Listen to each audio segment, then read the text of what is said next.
Bab 1341. Rian tampak sedih, mengerucutkan bibirnya. Juga tidak berani berkata apa-apa. Anda jangan menyulitkannya, Daniel berkata dengan ringan. Sebenarnya aku menderita penyakit yang tidak bisa disembuhkan. Tidak tahu masih bisa hidup berapa lama. Demi mencegah hal yang tidak terduga, makanya aku membuat surat wasiat ini. Apa? Sanjaya tercengang. Setelah beberapa saat baru kembali sadar. Bertanya dengan cemas, penyakit apa yang tidak bisa disembuhkan? Apa Tuan Daniel sedang bercanda denganku?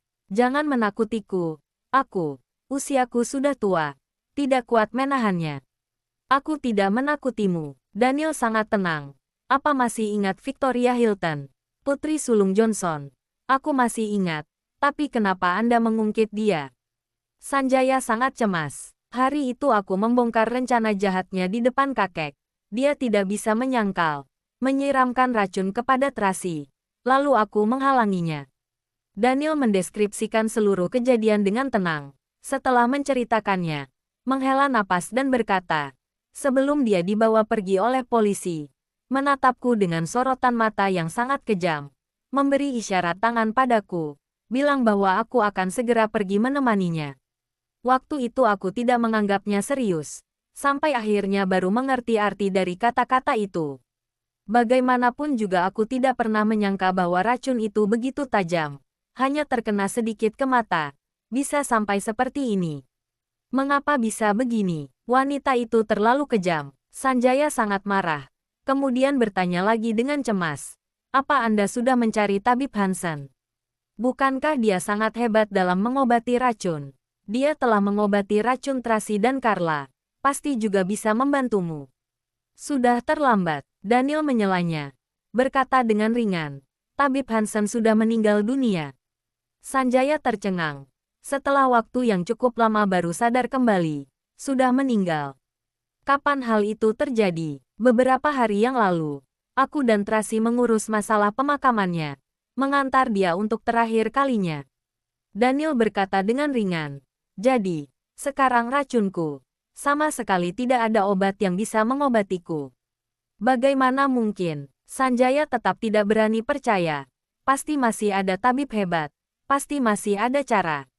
Masih ada murid tabib Hansen. Namanya tabib dewa. Kami terus mencarinya. Sayangnya tidak ada petunjuk apapun. Rian menambahkan kata-kata itu. Asalkan masih ada harapan. Tidak boleh menyerah. Sanjaya sangat cemas. Aku tahu tabib dewa. Dia adalah sahabat Lorenzo. Jika menemukan Lorenzo, kita bisa menemukan tabib dewa. Sekarang keberadaan Lorenzo tidak diketahui. Kami sedang mencarinya. Rian berkata dengan suara kecil. Bagaimana kalian mengurusnya? Bahkan tidak bisa menemukan orang. Sanjaya marah sampai memukul Rian dengan tongkatnya. Kamu dan Thomas adalah orang yang aku ajari. Hanya memiliki kemampuan ini. Maaf guru. Rian menundukkan kepala karena malu. Sejak dia ikut Daniel, sudah sangat jarang memanggil Sanjaya guru. Namun hari ini dimarahi Sanjaya seperti ini. Dia sungguh merasa malu. Dia juga membenci dirinya tidak memiliki kemampuan. Tidak bisa menemukan tabib dewa. Jika bisa menemukannya, masalahnya sudah terselesaikan sejak awal. Tidak akan sampai seperti ini. Sanjaya memelototi Rian dengan marah. Kemudian bertanya lagi pada Daniel. Oh ya, sebelumnya Anda bilang selama 2 bulan. Apa sedang menjalani pengobatan? Apa tabib Hansen tidak memberikan solusinya? Waktu itu kami mencari tim medis yang lain. Tabib Hansen ikut Tracy pergi ke negara Emron. Rian berkata secara spontan. Diam, Daniel menyelanya. Memelototinya dengan dingin. Sekarang kamu sudah hebat. Aku berbicara dengan Paman Sanjaya. Kamu boleh menyela sesuka hati. Aku pantas mati. Rian buru-buru mundur ke samping. Tidak berani berkata lebih banyak. Pada saat itu, seharusnya mencari tabib Hansen untuk mengobatinya. Mengapa? Sanjaya cemas. Apakah Tracy tahu Anda terkena racun? Dia tidak tahu. Daniel segera menjelaskannya. Waktu itu Carla juga terkena racun. Membutuhkan tabib Hansen. Aku tidak mungkin demi diriku sendiri menunda pengobatan dia dan ibunya. Bab 1342. Bisa sekeluarga diobati bersama. Sanjaya cemas. Waktu itu mereka tidak seharusnya pergi ke negara Emron. Sekeluarga tinggal di villa sisi utara. Baik-baik diobati oleh Tabib Hansen. Dengan demikian tidak ada yang tertunda. Tabib Hansen sudah lanjut usia. Pasti akan kelelahan. Daniel menjelaskan. Dia menahan napas terakhir untuk mengobati mereka berdua. Lalu dia pun tumbang. Jika ditambah aku seorang lagi, takutnya pengobatan penyakit 3 orang malah akan tertunda. Tapi, sudahlah Paman Sanjaya. Daniel menyela Sanjaya. Menghiburnya. Nasi sudah menjadi bubur. Sekarang tidak ada gunanya mencari tahu penyebabnya. Ya, Sanjaya menundukkan kepala. Tidak berani berkata lebih banyak. Meskipun dia juga ada sedikit mengeluh pada terasi di dalam hati. Tetapi juga tidak berani berkata lagi. Dia tidak percaya bahwa Tabib Hansen mengobati 1 orang lagi akan tumbang lebih awal. Hatinya tetap merasa bahwa terasi yang telah menunda pengobatan Daniel. Aku mengundangmu datang. Mau menitipkan seluruh keluarga Wollens padamu.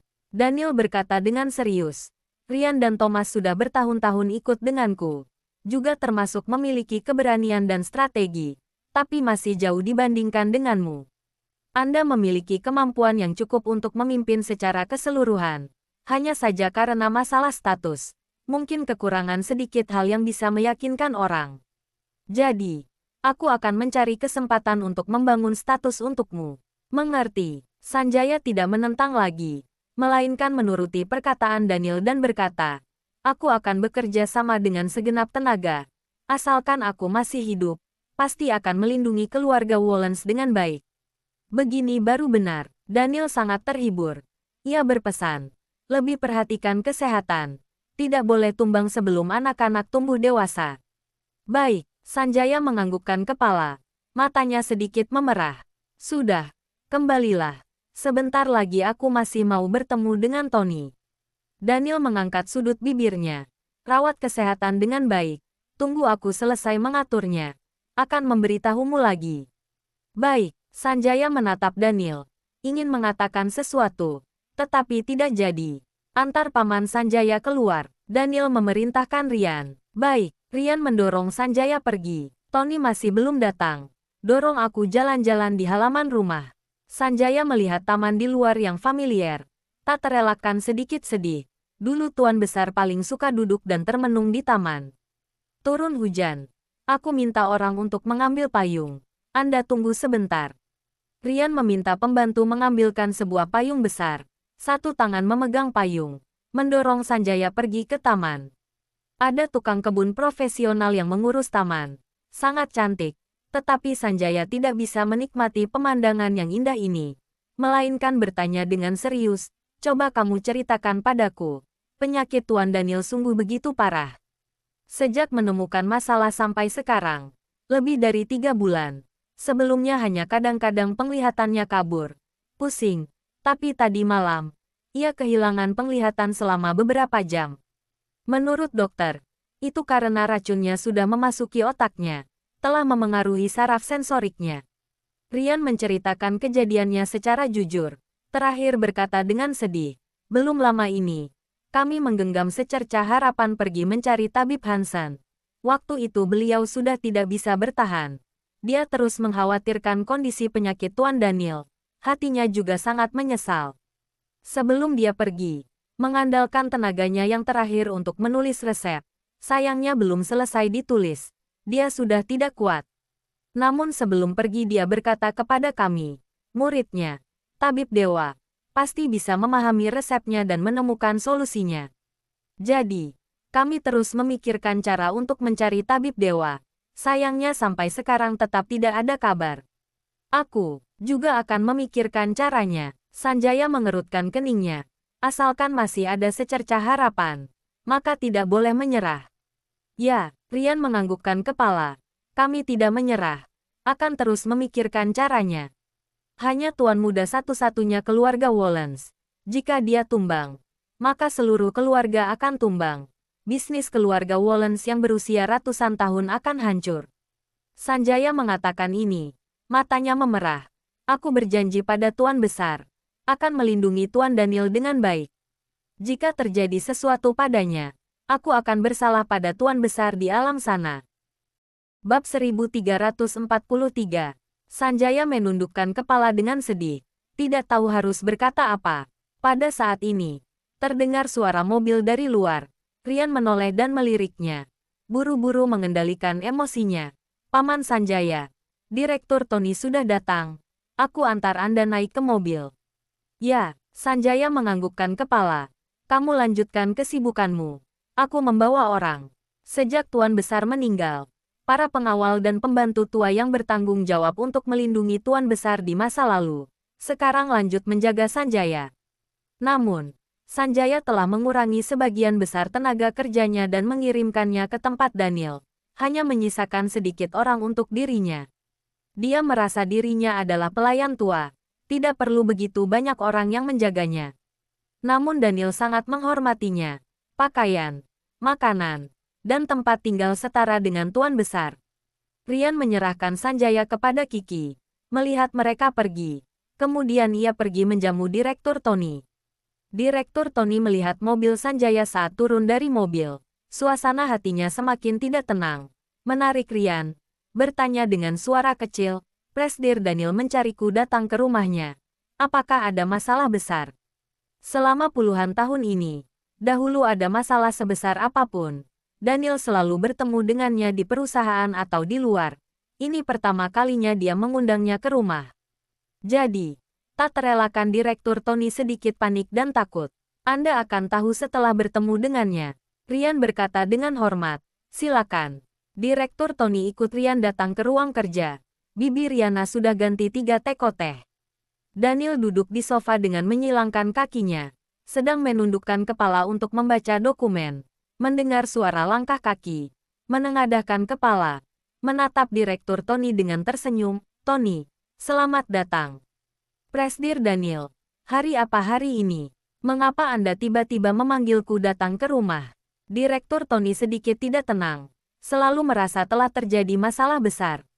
Duduklah. Daniel memberi isyarat tangan. Direktur Tony duduk di sofa seberangnya. Bibi Riana menyajikan teh yang terbaik, kemudian pergi. Ketika Direktur Tony hendak mengambil teh, menemukan ada sebuah dokumen di atas meja. Hatinya semakin tidak tenang. Ini untukmu. Daniel memberikan dokumen itu kepadanya. Anda lihatlah. Direktur Tony meletakkan cangkir tehnya, menerima dokumennya, memakai kacamata rabun dekat, membaca dengan teliti. Ia sangat terkejut, apa yang Presdir Daniel lakukan. Masih muda, mengapa sudah membuat surat wasiat? Juga memintaku untuk menggantikan posisimu, mengendalikan dan mengurus grup Skywell. Ini, Anda baca dengan jelas. Daniel mengingatkannya sambil tersenyum. Di dalamnya tertulis, jika aku meninggal karena hal tak terduga, Anda pun menggantikan posisiku, mengendalikan dan mengurus grup Skywell. Mengenai kantor pusat di negara Maple, tetap dikelola oleh Paman Sanjaya. Anda yang membantunya. Apa sebenarnya yang terjadi? Direktur Tony sudah panik. Grup Wallens berkembang dengan stabil. Karirmu juga berada di puncaknya. Anda baik-baik saja. Untuk apa membuat surat wasiat? Untuk berjaga-jaga. Daniel tidak berencana untuk memberitahu hal yang sebenarnya. Kehidupan manusia ada banyak perubahan dan sulit ditebak. Apa yang akan terjadi besok? Siapa yang tahu? Tapi, Anda bacalah dokumen dengan teliti. Apakah ada pendapat? Daniel menyelanya.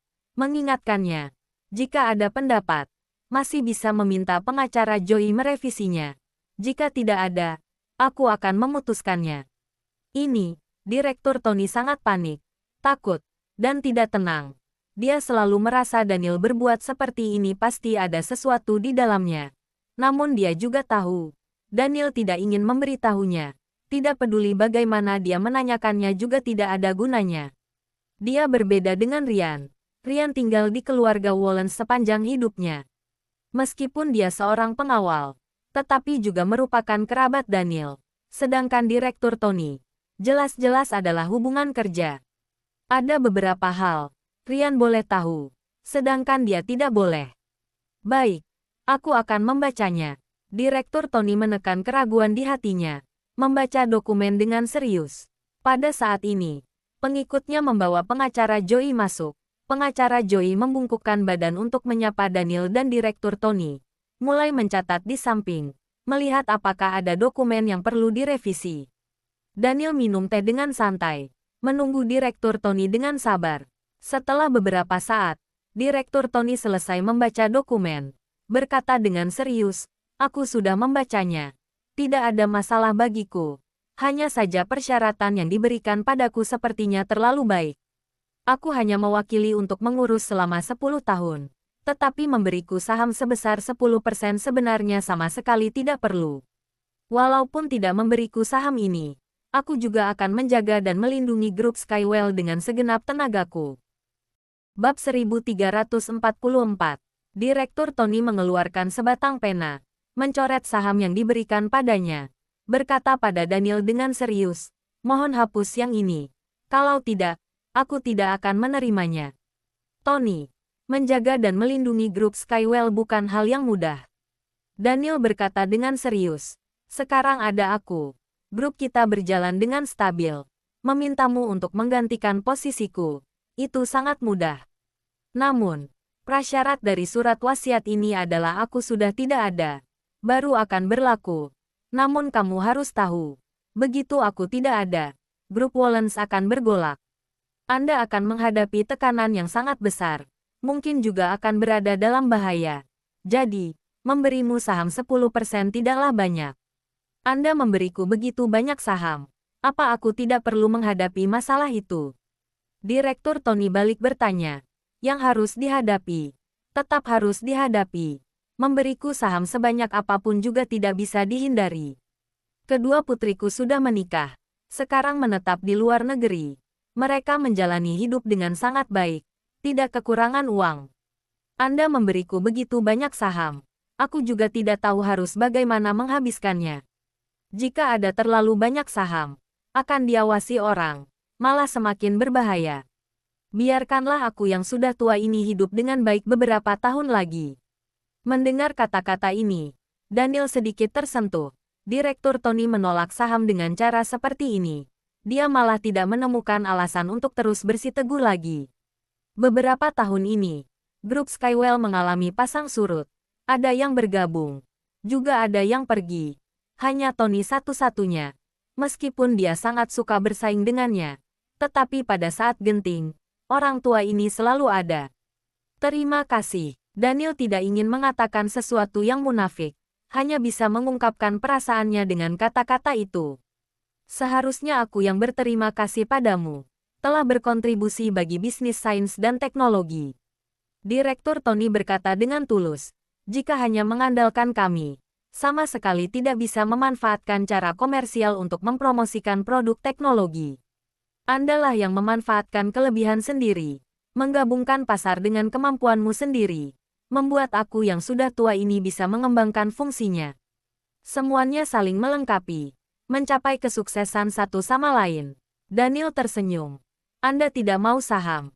Ingin apa? Bisa beritahu aku. Aku pasti akan memuaskanmu dengan segenap tenaga." "Saat ini masih belum ada yang diinginkan. Tunggu saat aku terpikirkan. Aku tidak akan sungkan padamu." Direktur Tony berdiri. "Jika tidak ada hal lain, aku pergi dulu. Hari ini ada tes produk baru. Aku harus pergi melihatnya." "Pergilah." Daniel menganggukkan kepala. Antar Direktur Tony. "Baik." Ryan maju ke depan. Berkata dengan hormat, "Silakan Direktur Tony." Direktur Tony berdiri dan pergi. Saat berjalan sampai depan pintu, dia terpikirkan sesuatu. Menoleh dan berkata pada Daniel, "Oh ya, Presdir Daniel. Cari kesempatan. Aku ingin bertemu secara pribadi dengan Carlos. Aku merasa dia sangat berbakat. Hanya ingin berdiskusi dengannya tentang misteri teknologi. Sekarang dia ada di rumah. Ryan, pergi aturkan." Daniel sangat senang. Bagaimanapun juga, jika Direktur Tony bersedia mengajarinya secara langsung, itu adalah hal yang sangat baik. "Baik." Ryan segera membawa Direktur Tony pergi mencari Carlos. Di sini, pengacara Joy telah merevisi persyaratannya, mengirim ulang versi elektronik kepada Daniel. "Presdir Daniel, coba Anda lihat, apakah masih ada hal lain yang perlu direvisi?" Sementara begini saja, Daniel meliriknya. "Selain itu, Kamu bantu aku buat sebuah perjanjian tambahan. Perjanjian ini, selain kamu dan aku, siapapun tidak boleh mengetahuinya. Mengerti, isi perjanjiannya. Jika aku meninggal karena hal tak terduga, semua aset pribadi atas namaku akan secara otomatis dialihkan pada Tracy dan ketiga anakku. 4 orang masing-masing memiliki 25%. Daniel berpesan dengan teliti masalah setelah kematiannya. Pengacara Joey mencatatnya semua. Di luar, Ryan membawa Direktur Tony datang mencari Carlos. Carlos sedang membuat sebuah penemuan kecil. Melihat Direktur Tony datang, segera menyapa dengan hormat. Kemudian mereka berdua bertukar pendapat di dalam ruang kerja. Ryan meminta Bibi Riana menjaganya di sini. Kemudian turun ke lantai bawah untuk menemui Daniel. Pada saat ini, seorang pengikut tergesa-gesa datang untuk melaporkan. Kak Ryan, ada seorang nona bernama Friska datang mencari Tuan Daniel. Bab 1345. Ryan tercengang sejenak. Kemudian sadar kembali. Friska Amberson. Benar, itu namanya. Pengikut itu berjaga di villa sepanjang waktu. Tidak mengenal Friska Amberson. Tahan dulu sebentar. Aku pergi tanya Tuan Daniel. Ya, Ryan buru-buru datang ke ruang kerja menemui Daniel.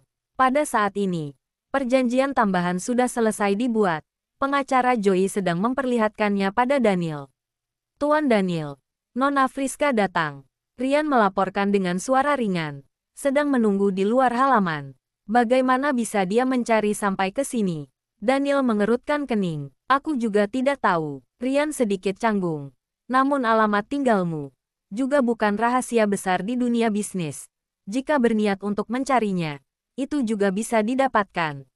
Daniel diam selama beberapa detik, berkata, persilakan dia duduk di taman. Sebentar lagi aku ke sana. Baik, Ryan buru-buru pergi menyapanya. Daniel memeriksa perjanjian, berpesan beberapa patah kata pada pengacara Joey, kemudian kembali ke kamar untuk ganti pakaian. Lalu datang ke ruang makan di taman. Friska duduk di kursi dengan anggun. Matanya melihat ke bawah. Sepertinya ada sesuatu yang dia pikirkan. Nona Friska, Daniel berjalan kemari. Friska buru-buru berdiri dan menyapanya. Presdir Daniel, maaf, sudah mengganggumu. Bagaimana kamu tahu alamat rumahku? Daniel menatapnya dengan tersenyum. Aku meminta orang untuk mencari tahu. Friska sedikit tidak enak hati. Maaf, aku tahu ini tidak benar, tapi aku. Dia tidak mengatakan apa-apa setelah itu, hanya menggigit bibir bawahnya dengan malu. Daniel tahu maksudnya. Hari itu memang mau mengajaknya makan bersama. Suasananya lumayan baik. Kemudian dihancurkan oleh Duke Louis. Kemudian dia pun memutuskan kontak dengannya. Tidak membalas pesan, juga tidak mengangkat telepon. Hatinya cemas. Makanya datang ke rumah mencarinya. 2 kali pertemuan selalu terganggu di tengah jalan. Sedikit kurang sopan. Daniel berkata dengan elegan. Hari ini traktir kamu makan. Kamu pilih tempatnya. Benarkah? Friska sangat gembira. Mencoba untuk bertanya. Apakah boleh di rumahmu? Ada tamu dan anak-anak di rumah. Tidak leluasa. Daniel langsung menolaknya. Kamu suka laut. Kita pergi ke laut untuk menikmati angin laut saja. Oke, Friska menganggukkan kepala berulang kali. Meskipun Daniel menolaknya mentraktir dia makan di rumah, tetapi bersedia membawanya pergi ke laut, juga merupakan kesempatan yang sangat baik untuk berinteraksi berdua. Ryan, Daniel menoleh untuk memerintahkan. Pergi atur. Baik, Ryan segera pergi mengaturnya. Silakan. Daniel berpesan beberapa patah kata kepada Bibi Riana. Kemudian membawa Friska naik ke mobil. Pada saat ini, di dalam ruang kerja di lantai 2, Carlos melihat adegan ini melalui jendela. Mengerutkan kening, bertanya pada pelayan wanita yang ada di sampingnya, siapa wanita itu? Sepertinya itu adalah teman Presdir Daniel. Pelayan wanita menjawabnya, itu Nona Friska Amberson, wakil Presdir wanita dari grup R di Korea. Anak muda yang luar biasa. Latar belakangnya sangat menonjol. Direktur Tony langsung bisa mengenali Friska. 2 tahun ini, dia juga sedikit terkenal di dunia bisnis. Oh, Carlos meresponnya. Tidak berkata apa-apa. Urusan orang dewasa. Anak kecil tidak perlu khawatir. Direktur Tony berkata sambil tersenyum. Ayo, kita lanjut membahas topik tadi. Ya, Carlos menarik kembali pikirannya. Lanjut meneliti masalah penemuan baru dengan Direktur Tony. Di sisi lain, Daniel mengundang Friska naik ke mobilnya. Langsung turun bukit, menuju Laut Selatan. Di dalam mobil, Friska dengan senang mengobrol dengan Daniel tentang topik-topik yang santai. Daniel meresponnya dengan acuh tak acuh. Terakhir beralih ke topik proyek Stadion Paris. 2 hari ini, Tuan Besar Louis seharusnya sudah pergi mencarimu. Kan, sudah. Friska menganggukkan kepala. Menjawab sambil tersenyum. Menawarkan persyaratan yang sangat baik. Berharap aku bisa menjadi pemegang saham. Aku sudah menolaknya. Oh, kenapa? Daniel sedikit terkejut. Jika itu adalah persaingan bisnis biasa, aku tidak akan mengalah. Friska menjawab dengan jujur. Namun hal itu berkaitan dengan Nona Tracy. Dia adalah mantan istrimu. Aku tidak ingin menyulitkanmu.